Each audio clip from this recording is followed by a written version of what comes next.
6টা আসনে ভোট শেষ হয়েছে, আপনি আমার নাম করে লিখে রাখুন। 6টা আসনই বিজেপি ইতিমধ্যে জিতে গেছে। তৃণমূলের কোনো চান্স নেই। তৃণমূলকে লোক ভোট দেবে না।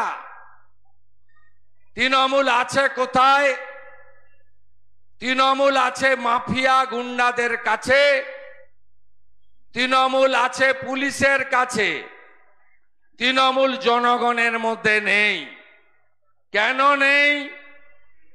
কারণ এই দল মা মাটি মানুষ বলে এসেছিল, আজকে মা মাটি মানুষকে তছনছ করে দিয়েছে।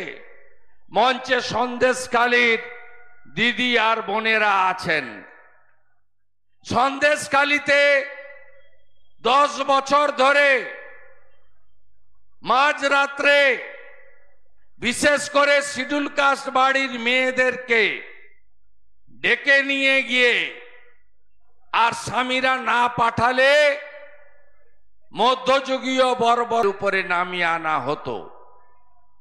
পিঠা তৈরির নাম করে যে অত্যাচার তারা করেছে, রেখা পাত্র সহ, পদ্মা মণ্ডল সহ আমার এই বোনেরা, হাজারে হাজারে মহিলারা, তারা তৃণমূলের মুখোশটা খুলে দিয়েছে সন্দেশখালীতে।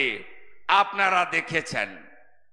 আমাদের প্রধানমন্ত্রী নরেন্দ্র মোদী শক্তি স্বরূপা এই বীরাঙ্গনা মহিলাদের পক্ষ থেকে শ্রীমতী রেখা পাত্র মহোদয়াকে পদ্ম ফুল চিহ্নের প্রার্থী করেছেন বসিরহাটে।